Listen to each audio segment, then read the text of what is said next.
The relentless Florida sun, a searing white disk, in an azure sky, beat down mercilessly on the quiet, meticulously planned cul-de-sac of Whispering Pines Estates. It was a community that, despite its soothing sylvan name, was often anything but quiet, especially when Millicent Blackwood was holding court, which was often Millicent, the self-appointed undisputed guardian of neighborhood decorum, and a fiercely vocal, often belligerent member of the Homeowners Association Committee, possessed an almost supernatural ability to transform the utterly mundane into high, shrill drama.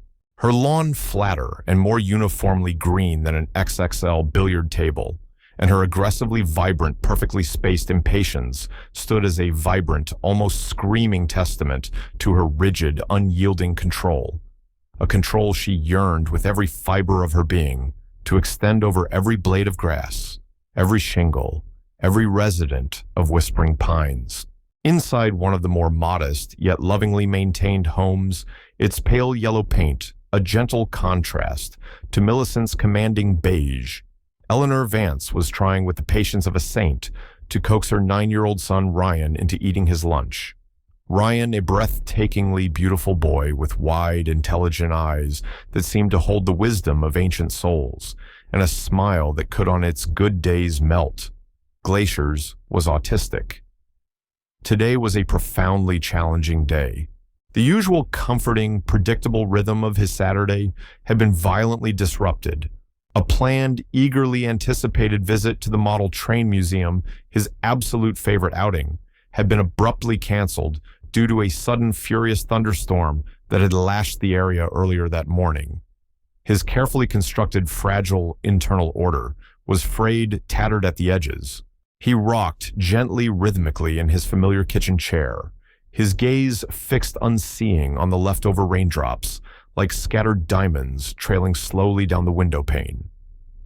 His sandwich, peanut butter and strawberry jam cut into perfect crustless triangles, lay untouched on his favorite dinosaur plate. Eleanor, the County EMS Chief. A woman accustomed to navigating complex life-and-death situations with calm, decisive authority on a daily basis, felt her hard-won professional composure warring fiercely with a rising tide of maternal anxiety. She knew these signs intimately. Ryan's sensory sensitivities were critically heightened today. His already limited ability to cope with unpredictable sensory input was dangerously diminished. "Just a few bites, sweet pea." She murmured, her voice deliberately soft, low and soothing, trying to provide an anchor in his swirling internal storm. "Then we can build that new Lego castle, the one with the dragon, okay?" Ryan didn't respond verbally. He rarely did when overwhelmed, but his rocking intensified almost imperceptibly to an untrained eye, a subtle, high-frequency tremor running through his small, lean frame. Eleanor's internal alarm bells, honed to a razor's edge by years of frontline emergency medical experience and the unique, intricate language of Ryan's specific needs, began to chime a silent, insistent warning. She reached out a hand, her touch feather-light to his forehead, a gesture of maternal comfort that also served as a quick practice diagnostic assessment. He felt a little warm, perhaps a touch clammy, not dangerously so, but enough to note. Then it happened, with terrifying, brutal suddenness. Ryan's eyes, moments before, fixed on the raindrops, suddenly lost all focus, rolling back slightly, the vibrant blue irises disappearing. His small body stiffened, a small, choked, guttural sound escaping his lips, a sound that would haunt Eleanor's nightmares for years to come. The half-eaten triangle of sandwich slipped from his lax fingers, falling with a soft thud onto the polished wooden floor. Eleanor's heart, a battle-hardened muscle, leaped into her throat, cold and heavy as stone. Ryan, she was moving before the conscious thought fully formed years of rigorous training and raw maternal instinct kicking in with brutal, terrifying efficiency. She eased him swiftly from the chair, cradling his head, guiding him gently onto the floor, away from any hard edges, any potential hazards. She turned him carefully onto his left side, into the recovery position. His small body was already convulsing, the rhythmic, violent, uncontrolled jerks of a grand mal seizure, status epilepticus. The two words, stark and clinical, screamed in her mind, a flashing neon sign of impending doom, a seizure that doesn't stop on its own, potentially fatal, always life-threatening. Her hands, usually so steady, so precise when intubating a critically injured patient or directing a complex multi-casualty rescue operation, trembled violently as she fumbled for her personal cell phone on the kitchen counter. She hit the emergency shortcut for central dispatch. Her voice tight, strained, but unmistakably clear and authoritative into the receiver. "This is Chief Eleanor Vance declaring a Priority 1 medical emergency at my residence. 9-year-old male, known autistic, active status, epilepticus, probofebral trigger, need immediate ALS unit and police escort for traffic control 412, Juniper Court, Whispering Pines Estates." The dispatcher on the other end, a seasoned, unflappable professional named Maria Rodriguez, recognized her chief's voice instantly, even through the palpable fear. "Chief confirming Priority 1. Medic Unit 7 is en route, lights and siren ETA approximately 4 minutes. Are you administering prescribed emergency medication?" "Administering Diastat. Now." Eleanor confirmed, her one hand already reaching with practiced desperation for the emergency rectal diazepam syringe she always kept accessible in a marked container in the kitchen cabinet, the other instinctively timing the seizure's duration with terrifying second-by-second precision on her watch. Every single second stretched ballooned into an agonizing, unbearable eternity. Ryan's face, his beautiful, innocent face, was turning a dusky, alarming shade of blue. His breathing was shallow, stertorous. She spoke to him constantly, her voice a low, urgent, desperate murmur. "Hang on, baby. Mommy's here. Help is coming. You're so strong. Just hang on for Mommy." The wail of sirens, faint and distant. At first, a mournful cry on the humid Florida air, then rapidly, blessedly growing closer, louder, was the most beautiful, most reassuring sound Eleanor had ever heard in her entire life. 4 minutes. It had felt like 4 lifetimes. She could hear the heavy, throbbing rumble of the ambulance's diesel engine as it turned onto their usually quiet street. Relief potent, overwhelming, and dangerously premature, washed through her in a dizzying wave. They were here. They would save her boy. But then the clear, urgent sound of the approaching siren abruptly, inexplicably changed. It didn't stop entirely, but it faltered, stuttered, then became distorted, joined by the angry, prolonged blare of a heavy-duty vehicle horn, then another sharper, more insistent car horn. A profound confusion, sharp and unwelcome, pricked through Eleanor's fear-induced, adrenaline-saturated fog. What in God's name was happening out there? Outside, paramedic David Chen, a skilled veteran with 15 years on the job, and his partner EMT Sarah Bellwether, bright but relatively new to the streets in Medic Unit 7, had just rounded the tight corner onto Juniper Court. Their lights were flashing a dizzying kaleidoscope of red and white, strobing against the palm trees and manicured hedges, their siren wailing its urgent life-saving song, clearing their path. They saw the house number 412, clearly visible on a tasteful HOA-approved plaque, and David prepared to pull the large ambulance smoothly to the curb. Suddenly, a large, obnoxious, metallic pink SUV, the kind that screamed suburban affluence and questionable taste, shot out aggressively from a driveway a few houses down. It parked haphazardly, contemptuously diagonally across the narrow residential street, completely, utterly blocking their path. The driver's side door flew open with a dramatic flourish, and out stormed Millicent Blackwood, her face a mask of incandescent fury, her perfectly coiffed silver helmet hair practically vibrating with righteous indignation. A small yapping dog dyed the same shade of pink as her vehicle barked furiously from the passenger seat. "Turn that infernal racket off this instant." Millicent shrieked, her voice piercing, high-pitched, enough to cut through the siren's powerful cry, a sound that could shatter glass. There are people attempting to nap in this neighborhood. This is a residential community. Have some blasted consideration for others."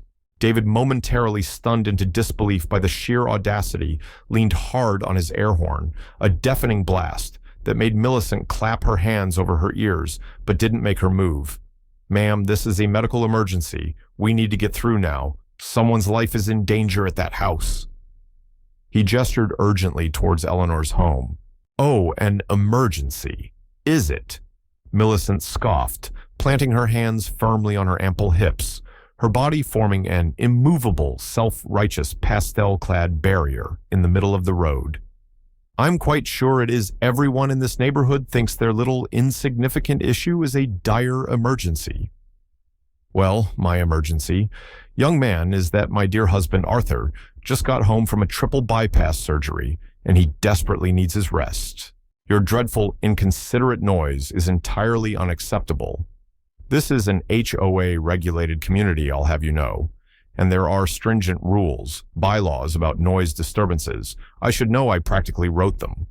She paused for breath, then added with a smug little smile, "Besides, I'm the chairwoman of the Whispering Pines Serenity and Solace Community Fund, which I might add has generously supported our local EMS with donations in the past. One would expect a little more gratitude, a little more respect for our rules." Sarah Bellwether, younger and less inured to the sheer spectrum of human irrationality than David, stared in open-mouthed disbelief. "Are you actually serious, ma'am? We have a 9-year-old child in active status epilepticus just down the street. We need to pass. He could die." Millicent's eyes narrowed into malevolent slits. "A child, you say? Probably just some overindulged spoiled brat throwing a hysterical tantrum to get attention. I know the Vances, Eleanor and her boy. That child of theirs is different, always making those strange, unsettling noises, always flapping his hands. Probably just needs some firm discipline, not a screaming, disruptive ambulance, upsetting the entire neighborhood and terrifying poor Fifi." She gestured towards her still yapping dog. Her words were laced with a casual, breathtaking cruelty, a profound ignorance that was almost more shocking than her obstruction. Inside, Eleanor heard the escalating commotion. The sirens were still wailing, a continuous, agonizing reminder of help so close, yet so far, but they weren't getting closer. The horns, the distant, muffled, angry shouting, a new cold reptilian dread seeped into her, chilling her to the very marrow of her bones. What fresh, unbelievable hell was this? Ryan was still seizing, his small chest hitched with ragged, insufficient breaths. His lips were a terrifying shade of purplish blue. She had administered the diastat, pushing the plunger with a prayer on her lips, but it hadn't broken the seizure yet. Sometimes it didn't. He needed oxygen, high-flow oxygen. IV access for stronger anticonvulsants, advanced medical care now. Not in 5 minutes, not in 1 minute. Now. She grabbed her EMS departmental radio, her personal command unit, which was always charged, always ready on her kitchen counter. Her voice, when she spoke into it, was no longer the terrified, desperate mother. It was the voice of the County EMS Chief, cold as Arctic ice, hard as forged steel, and utterly, unquestionably in command. "Dispatch, this is Chief Vance Medic Unit 7, is being actively physically obstructed at the entrance to Juniper Court by a civilian vehicle, a pink SUV. I need law enforcement to expedite Code 3 urgent. I need that vehicle moved immediately by any means necessary. Also dispatch a second ALS unit. Different approach route, if possible. Approach from the north end of Juniper. And notify Sheriff Harold Miller directly that I am on scene at a pediatric critical life or death emergency, and my primary responding unit is being actively, deliberately blocked by a civilian." "Copy, Chief." Maria's voice came back instantly, tight, with controlled urgency, devoid of any panic. "Police are rolling with multiple units. Code 3 second ALS unit, Medic 9, is being dispatched ETA approximately 6 minutes via North Access Point. Sheriff Miller has been personally notified and is en route. 6 more minutes. For the second unit, an eternity, an eternity. Ryan might not have. Eleanor made a split-second agonizing decision. She couldn't leave Ryan, not for a single second. His life hung by the slenderest of threads. But she could hear the ugly altercation escalating just outside her door, the sounds of Millicent's shrill, indignant voice rising above the others. She had to do something more. David Chen in Medic 7 was valiantly, desperately trying to reason with Millicent Blackwood, his professional composure cracking his frustration mounting into a cold, simmering rage. "Ma'am, you are obstructing emergency medical services. This is a serious criminal offense. You need to move your vehicle right now, or we will be forced to call the police to have you removed." "Crime." Millicent laughed, a harsh, barking, unpleasant sound. "The only crime here, young man, is your crew's flagrant, callous disregard for our community's hard-won peace and quiet. I have rights.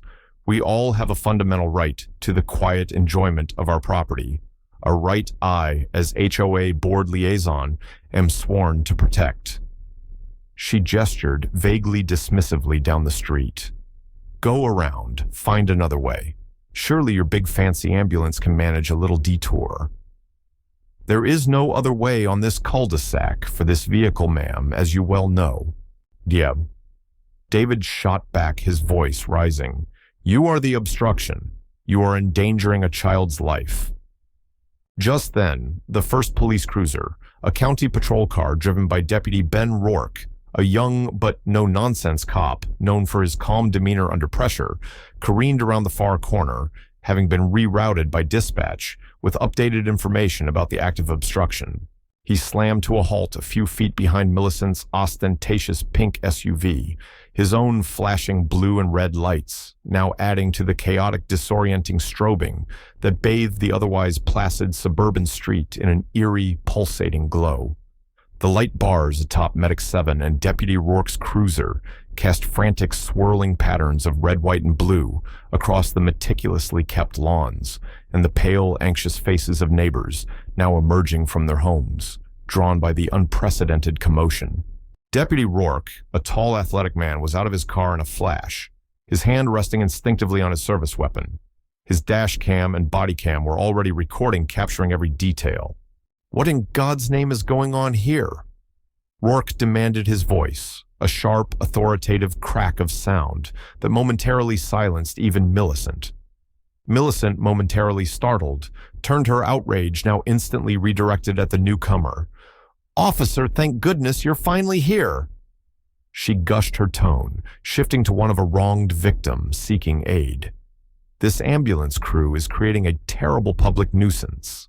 They are refusing to turn off their dreadful sirens. I demand you make them cease this harassment and leave immediately." Rourke stared at her as if she'd suddenly grown a second head, his expression one of utter disbelief. "Ma'am, are you aware that you are actively physically blocking an emergency vehicle from responding to a confirmed life-threatening medical call?" He pointed with a rigid finger down the street towards Eleanor's house. "That ambulance is for EMS Chief Eleanor Vance's son. He's critical. He's in status epilepticus." Millicent's expression flickered for a mere nanosecond. Chief Vance, the head of County EMS. This gave her a moment's pause, a tiny flicker of uncertainty in her eyes. But her ingrained arrogance, her lifetime of bullying her way to what she wanted, quickly reasserted itself stronger than ever. Well, Chief Vance of all people should certainly know better than to allow her child to disturb the entire neighborhood with his episodes. And as a respected member of the HOA board and a significant contributor to local causes, including your own sheriff's department fundraisers, I can assure you, officer, this intolerable level of noise is a direct flagrant violation of our community bylaws, Section 4, Subsection B, Paragraph 3. Noise pollution. She actually puffed up with self-importance, her chin jutting out defiantly. Rourke was having none of it. His patience already thin snapped, "Ma'am, I am giving you one direct lawful order. Move this vehicle." Now, or you will be placed under arrest for obstruction of emergency services and reckless endangerment." "Arrest me."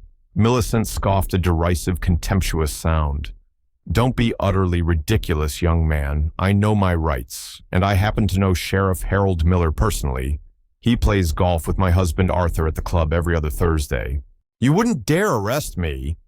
She crossed her arms, a smug, challenging look on her face. At that precise, critical moment, Eleanor Vance, having heard Deputy Rourke's arrival and the continued infuriating belligerence from Millicent over her radio, made another swift, decisive command decision.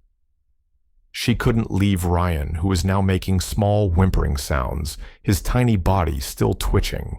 But she had activated the external speaker function on her departmental radio, patching it through to Medic 7's powerful PA system. "Deputy Rourke, this is Chief Vance. My son is profoundly hypoxic.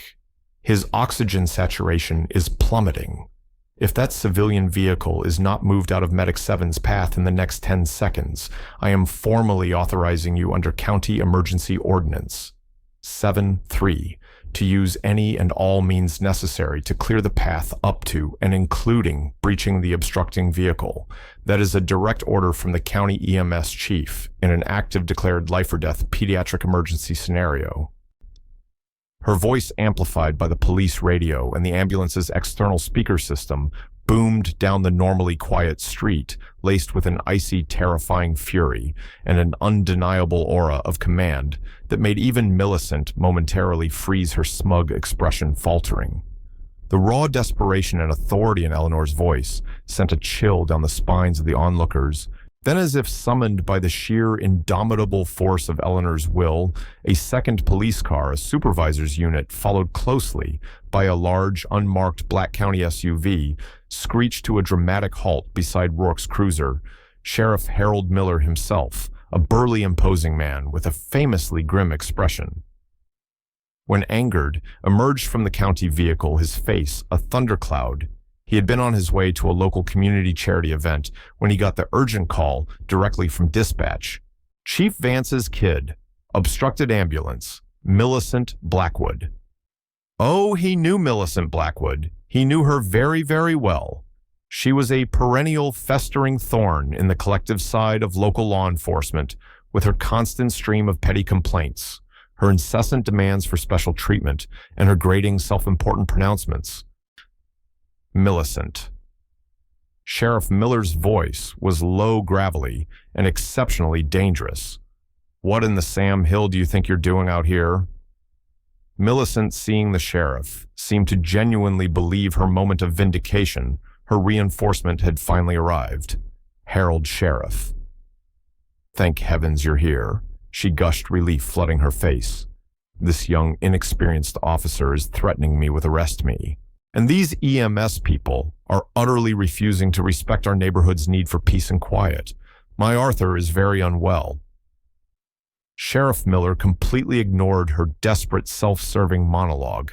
He looked directly at David Chen, who was standing beside his ambulance, his face pale with stress and anger. "What's the exact situation here, son?" The sheriff asked, his voice calm but firm. 9-year-old child in status epilepticus. "Sheriff, it's Chief Vance's boy, Ryan. We've been blocked, actively prevented from reaching him for at least 3, maybe closer to 4 critical minutes now by this lady and her vehicle." David's voice was shaking with a mixture of residual adrenaline and righteous fury. Sheriff Miller's gaze, hard as granite, cold as a winter storm, swung back with deliberate slowness to Millicent Blackwood. "Millicent."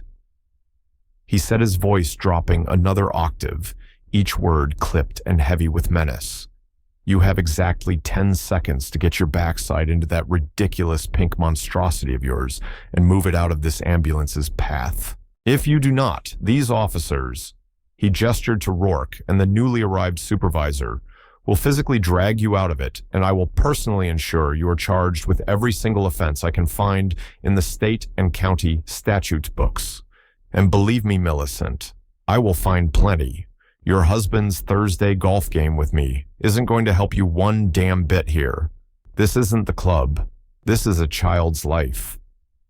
Millicent's jaw dropped. The entitled color drained rapidly from her face, leaving it a pasty, unhealthy gray. She looked from the sheriff's implacable, furious face to Deputy Rourke, who was now advancing purposefully towards her, his handcuffs dangling conspicuously from his belt, his expression grim. The fight, the bluster, the arrogant self-assurance seemed to visibly drain out of her like air from a punctured balloon. Muttering incoherently under her breath about incompetence, disrespect, and a complete misunderstanding, she scurried back into her massive SUV with a jarring screech of tires on the asphalt, a sound that grated on everyone's nerves. She backed up hastily, erratically, pulling crookedly into her own driveway with far less precision and care than she usually displayed when parking her prized vehicle. For a brief, poignant moment, as she glanced back at her large, opulent house, now swarming with police lights and anxious neighbors, a flicker of something, fear, regret, crossed her face before the mask of indignation slammed back down. Her hand trembled slightly as she switched off the ignition. The path was finally blessedly clear. David Chen gunned the engine of Medic 7, the powerful vehicle leaping forward, covering the remaining 100 feet to Eleanor's house in mere seconds. He and Sarah Bellwether were out grabbing their heavy medical kits, their drug boxes, their cardiac monitor, rushing inside, even as the second ambulance, Medic 9, its siren now silent, pulled up smoothly professionally behind them, its highly skilled crew ready to assist in any way needed. Inside Eleanor's home, the scene was one of controlled, desperate chaos. Eleanor had managed to get a non-rebreather oxygen mask on Ryan, its plastic tubing connected to a portable O2 tank, but he was still actively seizing his small body, rigid and trembling. His color was marginally better, with the oxygen less terrifyingly blue, but the situation remained critically unstable. The newly arrived paramedics, David and Sarah, joined by the crew from Medic 9, swarmed around Ryan's small form on the living room floor. Their movements were practiced, efficient, a blur of skilled hands, and urgent, low-voiced commands. IV lines were started with practiced skill in his small arms, vital medications drawn up into syringes, cardiac monitor leads attached to his chest. His vital signs, heart rate, oxygen saturation, blood pressure, called out and recorded, the air filled with the sharp scent of alcohol swabs and the rhythmic whoosh of the bag valve mask they now used to assist his breathing. Eleanor stepped back instinctively, allowing them the space to work her role, shifting seamlessly, painfully from EMS Chief, giving orders back to terrified Mother, though the iron control, the mask of professional competence, remained etched deeply onto her pale, strained face. The only outward sign of her inner turmoil was the slight, almost imperceptible tremor in her hands as she clasped them tightly in front of her. Sheriff Miller and Deputy Rourke entered the house quietly, respectfully, their large, uniformed presence somehow reassuring. In the midst of the medical crisis, Rourke's body cam and his vehicle's dash cam had captured the entire ugly, infuriating exchange with Millicent Blackwood, every word, every gesture, every second of delay. That footage, Sheriff Miller knew with a grim certainty, would be crucial. Outside, as the highly skilled paramedic team worked diligently to stabilize Ryan for emergency transport to the hospital, Sheriff Miller confronted Millicent Blackwood. She had re-emerged from her house onto her perfectly manicured lawn, an expression of sullen, petulant defiance once again plastered on her face, as if she were the aggrieved party. "Mrs. Blackwood," the sheriff said, his voice dangerously calm, flat, devoid of any discernible emotion. "You are under arrest. For obstruction of emergency medical services, a felony. For reckless endangerment, also a felony. And for interfering with official government duties, a misdemeanor." Deputy Rourke stepped forward, handcuffs at the ready. "What?" Millicent shrieked, her composure finally spectacularly shattering completely. "You can't arrest me. I haven't done anything wrong. I was merely upholding our neighborhood standards. I was protecting my very ill husband. This is an outrage, a complete abuse of power." "Your husband's heart condition." Millicent did not give you the right to potentially sentence a 9-year-old child to death or permanent irreversible brain damage. Sheriff Miller said, his eyes as cold and hard as chips of flint. You deliberately, willfully, and maliciously blocked access for an ambulance responding to a critical pediatric emergency. Your precious neighborhood standards almost cost a little boy his life. And your supposed EMS fund. We'll be looking into that as well to see if it's as above board as you claim. This last was a shot in the dark, a gut feeling based on years of dealing with Millicent's type, but it hit closer to home than he could imagine. Millicent began to sob. Great gulping theatrical sobs, fat tears streaking her expensive foundation, creating muddy rivulets down her cheeks. This is an outrage. I'll sue. I'll sue all of you. I'll call my lawyer. You have no idea who you're dealing with. My husband is an important man. Actually, Millicent. Sheriff Miller said, his voice weary, as Deputy Rourke efficiently, impersonally placed her in handcuffs, her protest now devolving into incoherent, sputtering rage and self-pity. I think it is you who has absolutely no idea who you were dealing with today. You interfered with the County EMS Chief, a dedicated public servant, while she was trying to save her own son's life, and you did it all, every single second of it, on camera. He gestured pointedly to Rourke's still recording body cam. Every word, every selfish entitled demand, every moment of delay you caused, it's all there, Millicent, for the whole world to see. Ryan was finally stabilized enough for transport, a fragile victory. As the paramedics carefully wheeled him out on the stretcher, an IV bag dripping life-saving medication into his small arm, Eleanor beside him, her hand gripping his small limp one, her face a mask of anguished love. Millicent Blackwood, handcuffed, disheveled, and looking utterly, irrevocably defeated, was being placed unceremoniously into the back of Deputy Rourke's patrol car. Her perfectly manicured, rigidly controlled world had just collided head-on, catastrophically, with the grim, unyielding reality of her actions. The neighbors who had been drawn out by the prolonged commotion watched in stunned, profound silence. Some wore expressions of shocked disbelief. Others, those who had suffered Millicent's petty tyrannies, her constant criticisms, her endless complaints for years, wore expressions of quiet, grim, undeniable satisfaction. The reign of Millicent was, it appeared, finally over.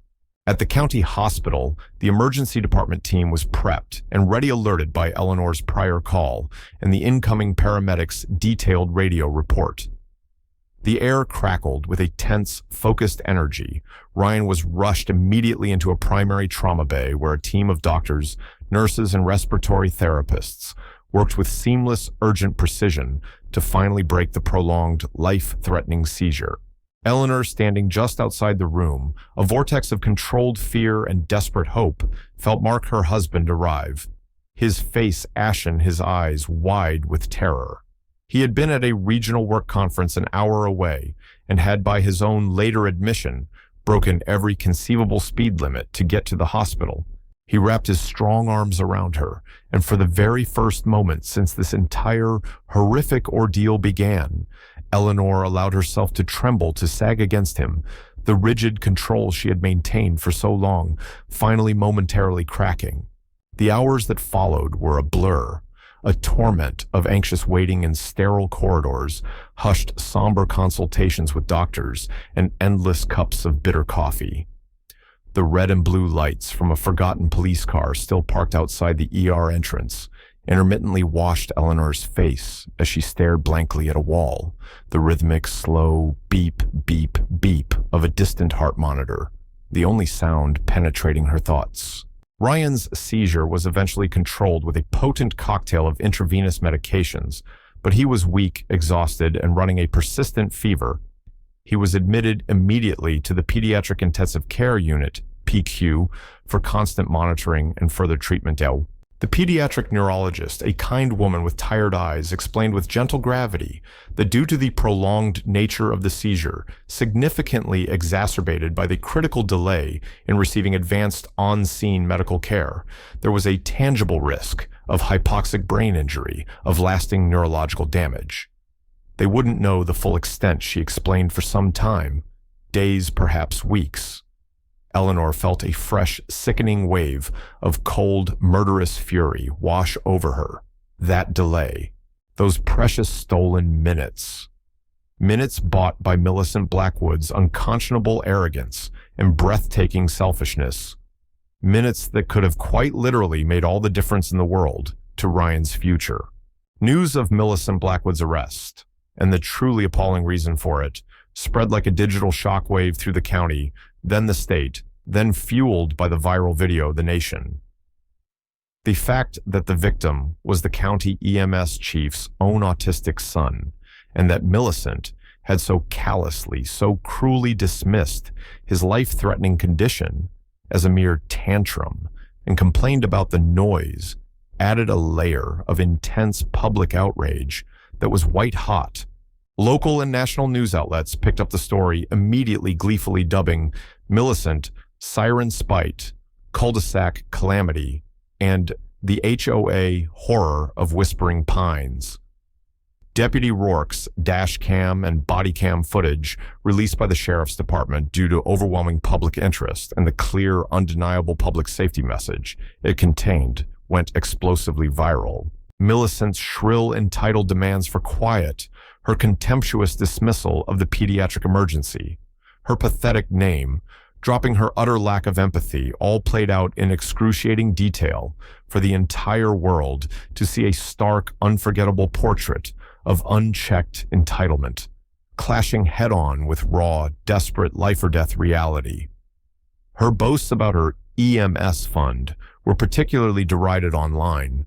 The homeowners, Association of Whispering Pines Estates, facing a public relations nightmare of epic proportions, moved even faster than the one in the Girl Scout cookie story.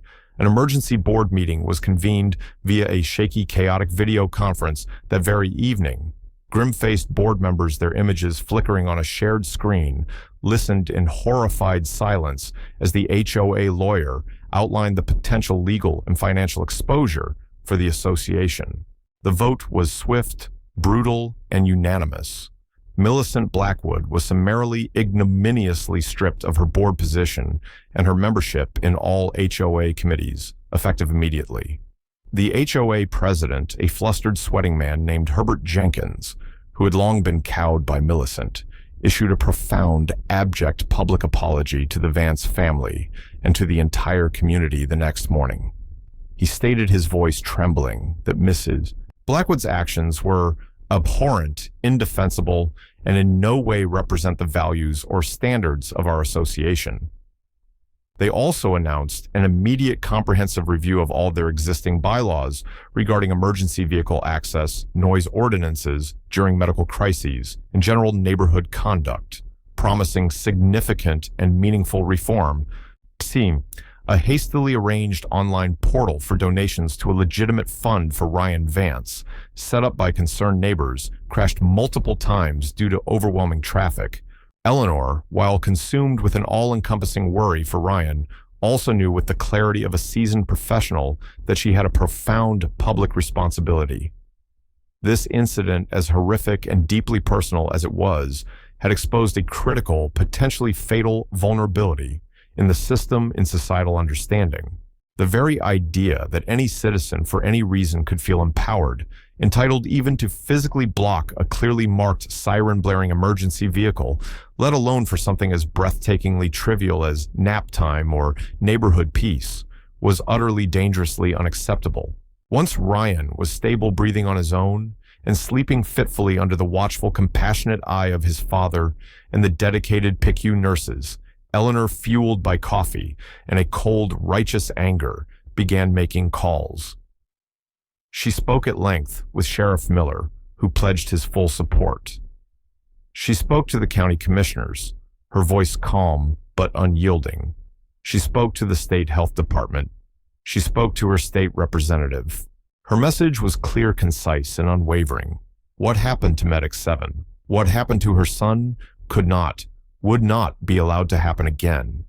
There needed to be stronger laws, much clearer and more severe penalties, and widespread effective public education campaigns about the critical importance of yielding to emergency vehicles. The legal case against Millicent Blackwood proceeded with astonishing, almost unprecedented speed, driven by the irrefutable video evidence and the intense public pressure. Her high-priced, newly hired defense lawyer's initial attempts to paint her as a confused, stressed, elderly woman. She was a robust, 59, deeply concerned about her genuinely sick husband, were systematically shredded by the determined prosecution team.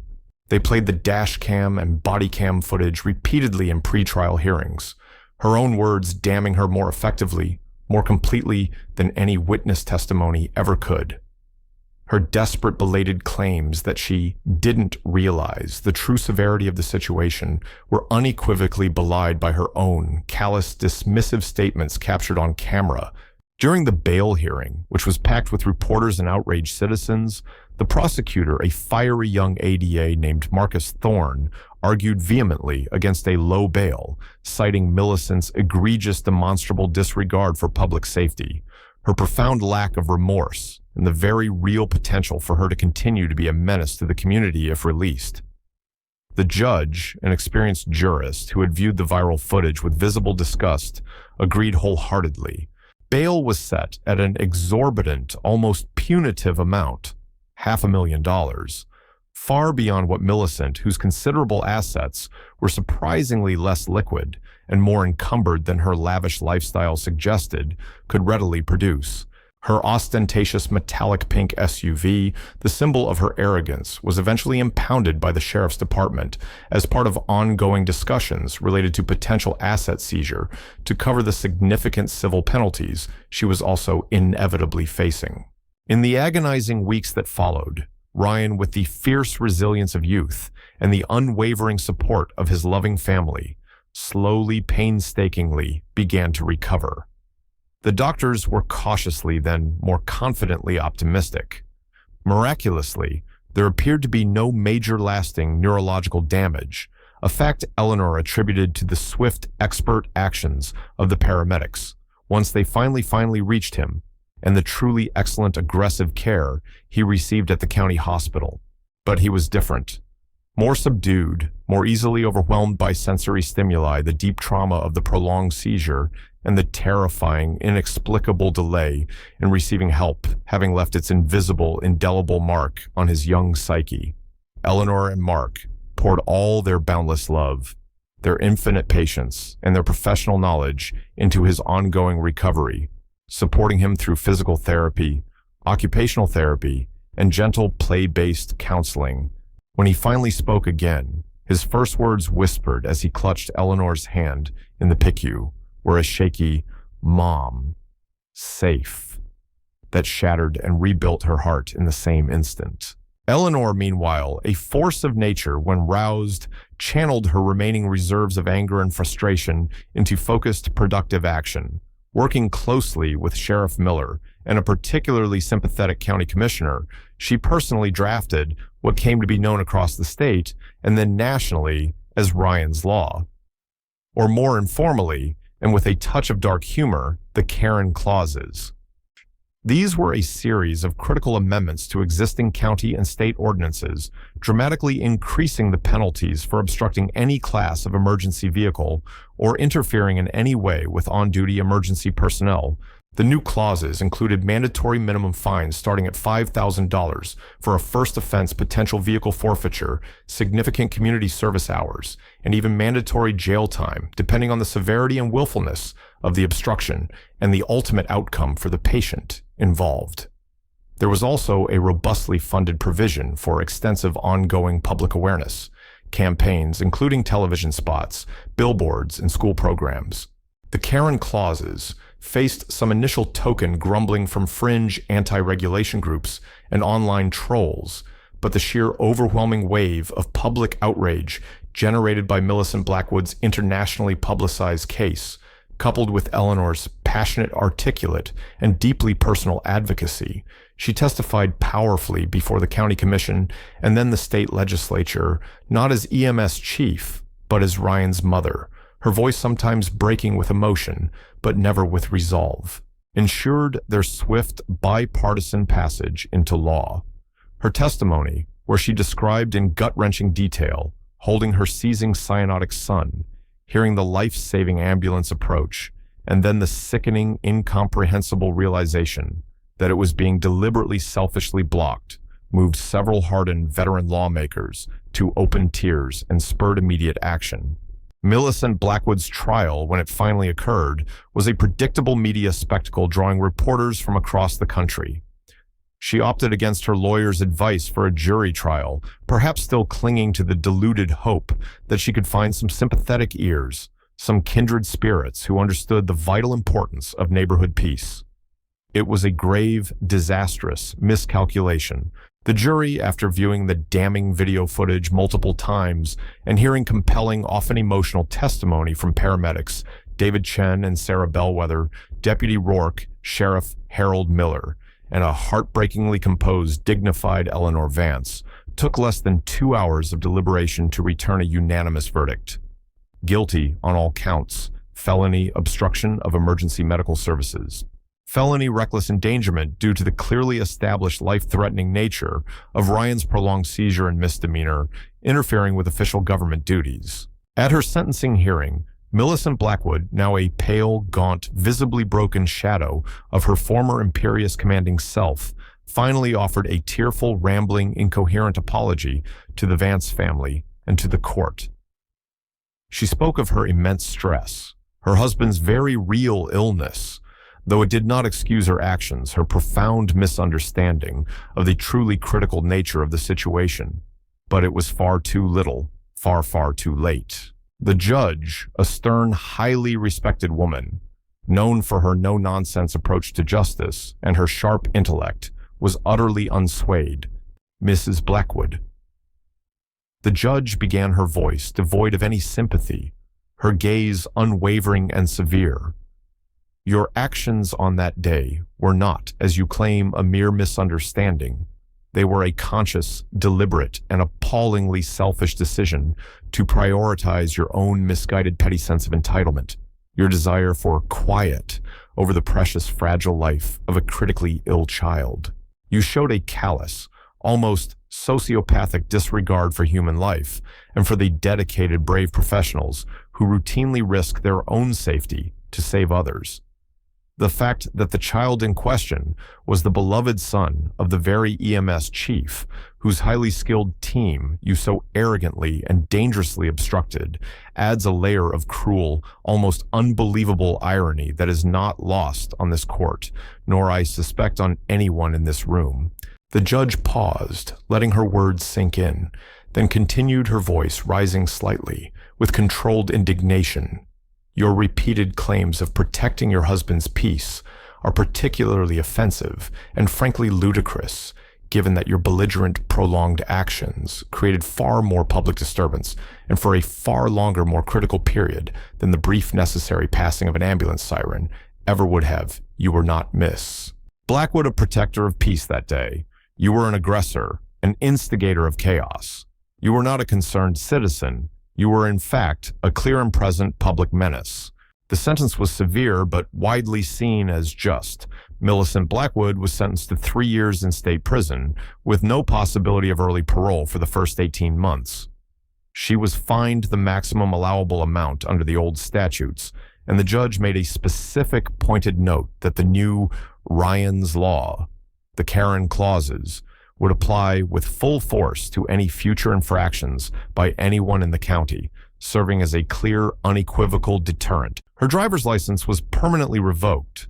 The judge also ordered Millicent to undergo extensive psychiatric evaluation and, upon her eventual release, to complete 500 hours of mandatory community service in a hospital emergency department setting, so that you might, the judge said, her voice dripping with acid sarcasm, finally perhaps develop some semblance of basic human empathy and a rudimentary understanding for what a true emergency actually entails. Just as the bailiffs were stepping forward to take Millicent away, the Assistant District Attorney Marcus Thorne cleared his throat. Your Honor, if I may briefly address the court on a related matter that has recently come to light relevant to the defendant and potential further actions. The judge nodded. During the pre-sentencing financial investigation, certain irregularities were discovered concerning a charitable fund Mrs. L. Blackwood publicly chaired the Whispering Pines Serenity and Solace EMS Support Fund. It appears this fund, which raised considerable sums over several years ostensibly for EMS equipment and training, was in fact a shell. The majority of the donated funds were systematically diverted by Mrs. Blackwood's husband, Mr. Arthur Blackwood, into his private offshore accounts. Federal authorities have been notified and are now actively investigating Mr. Blackwood for wire fraud, mail fraud, and money laundering. Mrs. Blackwood's potential complicity as a signatory and promoter is also under federal review. A collective gasp went through the courtroom. Arthur Blackwood, who had been sitting ashen-faced in the gallery, visibly slumped. Millicent looked utterly poleaxed. Her generous support for EMS had been a monstrous lie, a cover for her husband's greed and quite possibly her own. The final nail in her coffin of public disgrace and legal jeopardy. Her claims of her husband's frailty now seemed like a desperate shield for his far more insidious corruption. As Millicent Blackwood, now facing not only state prison, but a looming federal investigation and the public revelation of her husband's and possibly her own deep-seated corruption, was finally led away, sobbing hysterically to begin her sentence, Eleanor Vance felt a profound, weary sense of justice. Not of vengeance, but of a necessary societal correction. Ryan, though still bearing the subtle emotional scars of his ordeal, was thriving, his laughter once again filling their home. He was back to building intricate Lego castles and staging elaborate dinosaur parades in the backyard, the Karen clauses. Ryan's Law were now firmly established law, a tangible lasting legacy from their family's horrific ordeal that would undoubtedly protect countless others in the future. Whispering Pines. Estates, after the initial shock and scandal, eventually settled into a new, much quieter, more genuinely considerate version of itself. The metallic pink SUV was auctioned off by the county, the proceeds going towards victim restitution funds. The aggressively vibrant impatiens and unnaturally green lawn at Millicent Blackwood's former residence were replaced by a more subdued, natural, and less rigidly controlled landscape by the new, decidedly less ostentatious owners. The Serenity and Solace Fund was disbanded, its remaining meager assets seized by federal investigators. Arthur Blackwood was indicted weeks later. Eleanor Vance continued her vital work as County EMS Chief. Her unwavering dedication to her community and her profession deepened, if possible, by her intensely personal experience. She often shared Ryan's story, always with his proud permission during training sessions for new EMT and paramedic recruits, and in numerous public safety forums, a powerful, unforgettable reminder of precisely why they did what they did, of the critical importance of every second in an emergency, and of the unexpected, sometimes unbelievable obstacles they occasionally faced in the line of duty. The entire county EMS and Sheriff's Department felt a renewed sense of shared purpose and public appreciation, their professional, heroic actions during that critical incident having been profoundly affirmed by the community they served and the courts that upheld the law. Ryan Vance, the quiet, resilient boy who loved trains and Legos, had, in his own unique, unassuming way, helped make his entire community, and indeed many others, a significantly safer place.